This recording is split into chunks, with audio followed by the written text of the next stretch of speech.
Cześć wszystkim! Dziś poruszymy temat ćwiczeń, które wielu krytykuje i mówi, że są złe, bez sensu i niebezpieczne. O jakich ćwiczeniach będziemy mówić? O rozpiętkach, o pompkach na poręczach, o ściąganiu drążka wyciągu górnego, czy o podciąganiu sztangi wzdłuż tułowia. Jest wiele słów krytycznych, szczególnie w kwestii bezpieczeństwa tych ćwiczeń, więc czas zweryfikować wszelkie fakty i mity na temat tych ćwiczeń. Jedziemy z tematem, no i oczywiście łapy nie ma. No hejka, co się tam z tobą dzieje? Skąd ten bolszewizm? Ty teraz będziesz materiały szkoleniowe nagrywać, tak? Jak tyle paczek czeka do spakowania? No, nieładnie. Tak się nie będziemy bawić. No okej, dobra, udało się to załatwić. Chwilę przerwy, więc mogę nagrywać. Przypominam o kursach KFD, to znaczy 14-15 listopada trójbój siłowy, level 3 w Warszawie oraz level 1 i 2 w Rzeszowie 28 i 29 listopada. Więcej macie w opisie filmu oraz w komentarzach. Jeżeli w komentarzach nie działa, to wejdźcie w opis filmu. Kod KFD i kontakt do współpracy ze mną. 1. Rozpiętki z hantlami. Jest to jedne z lepszych ćwiczeń, które mocno angażuje Twój piersiowy, jak i może korzystnie wpłynąć na zdrowie Twoich barków. Zarzuty na to ćwiczenie są takie, że nic Cię nie zabezpiecza, gdy masz wyciągnięte ramiona na bok, co może doprowadzić do dużego i niebezpiecznego przeprostu, co w konsekwencji może prowadzić do urazu.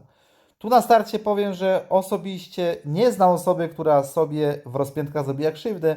Gdy ciężar okazuje się za duży, to z automatu mocniej uginasz łokcie, co zamienia to ćwiczenie bardziej na wycisko rozpiętki niż na klasyczne rozpiętki. A najczęściej co widzę na siłowni, gdy ktoś nie ma siły w wyniku dużego ciężaru i zmęczenia, rzuca na ziemię hantle, co jest sporym ułatwieniem w samoasekuracji, niemożliwej w przypadku na przykład wyciskania leżąc. Stąd, aby sobie zrobić krzywdę w tym ćwiczeniu, trzeba się nieźle postarać, trzeba mieć ograniczony wyprost w ramieniu, nieelastyczny piersiowy i trzymać prawie wyprostowane łokcie, co przy dużym ciężarze, dużym zmęczeniu wydaje się wręcz mało realne. A jeśli mam nieelastyczny piersiowy, co mam zrobić, aby poprawić jego elastyczność? I tu paradoks, wprowadzić właśnie rozpiętki, czyli to, co miało szkodzić, staje się zbawienne. Wystarczy, że wprowadzisz wydłużone opuszczanie, nawet z pauzą na dole, wtedy to ćwiczenie będzie niezwykle skuteczne w leczeniu tego problemu. Dobra, przechodzimy do punktu drugiego, to znaczy pompki na poręczach. Dość popularne ćwiczenie, niestety przez wielu specjalistów krytykowane. Zarzucają, że przy wyproście ramienia i wewnętrznej rotacji może dojść do wypychania głowy kości ramiennej do przodu, co może doprowadzić do niestabilności przedniej i do poważnego urazu barku.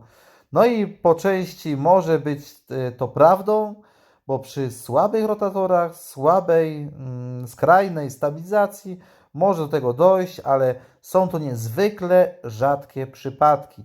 Jeśli posiadasz odpowiedni wyprost barku i prawidłową rotację wewnętrzną, masz odpowiednio silne rotatory, nigdy nie zwichnąłeś barku z powodu niestabilności przedniej, to możesz czuć się bezpiecznie i wykonywać to ćwiczenie, dokładać ciężaru. Mało tego, to ćwiczenie prócz walorów maso i siłotwórczych ma też walory zdrowotne, to znaczy może poprawić również elastyczność Twoich piersiowych, bądź wzmocnić wyprost ramienia w całym zakresie i wtedy będziesz w całym ROM bezpieczny. Ok, przechodzimy do punktu trzeciego, to znaczy podciąganie sztangi wzdłuż tułowia. Bardzo popularne ćwiczenie wśród sylwetkowców, jak i ciężarowców, ale w innej odmianie, ale też przez wielu specjalistów mocno krytykowane. Dlaczego? Ów specjaliści uważają, że taka pozycja łokcia, jak w tym ćwiczeniu, z bardzo dużą rotacją wewnętrzną, jest niebezpieczna dla barku, może przyciążać nadrzebieniowy, prowadzić do jego zapalenia i bólu. Jak i w poprzednim ćwiczeniu może to wystąpić, ale u osób, których cechują się słabą mobilnością bądź ograniczeniami anatomicznymi. Kiedy ćwiczenie staje się bezpieczne? Gdy posiadasz przede wszystkim odpowiednią rotację wewnętrzną, masz dobry wyprost odcinka piersiowego, nie masz kontuzji barków.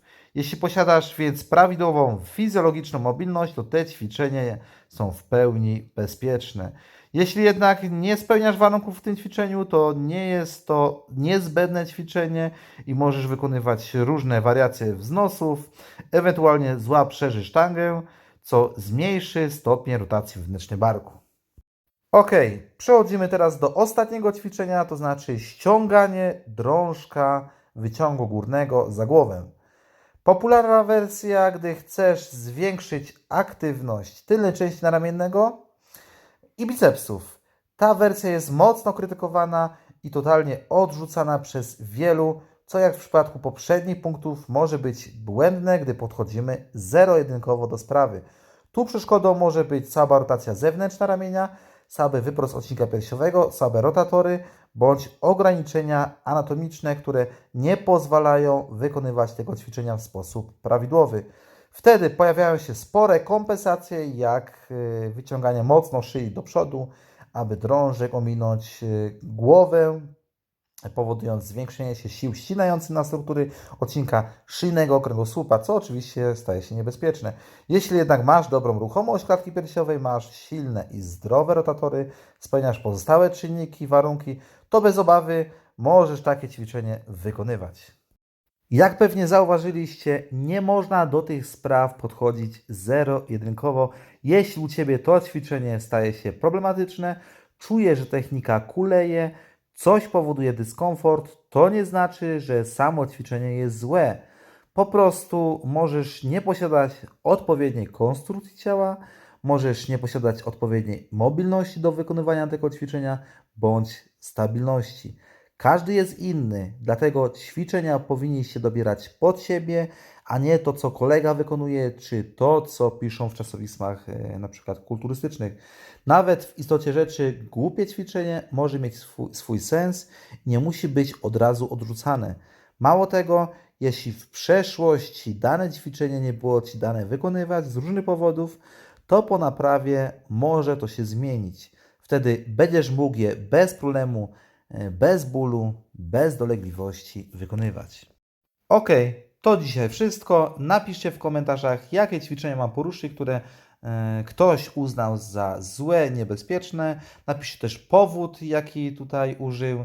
No i tyle. Jeśli chodzi o kursy KFD, Akademii KFD, one się odbywają. Żadne obostrzenia nie dotyczą takich właśnie szkoleń. Więc zapraszam do opisu filmu, do komentarzy. Tam jest też komentarz z linkami do kursów. Jeżeli one nie działają, to proszę wejść w opis filmu. One są tam na pewno aktywne i dobre. Jeżeli tam też nie znajdziesz, to wejdź w Akademię KFD, na stronę Akademii KFD. No i tyle. Pamiętajcie o kodzie KFD. No i oczywiście łapy nie ma. Nie bójcie się, siłownie szybko otworzyć.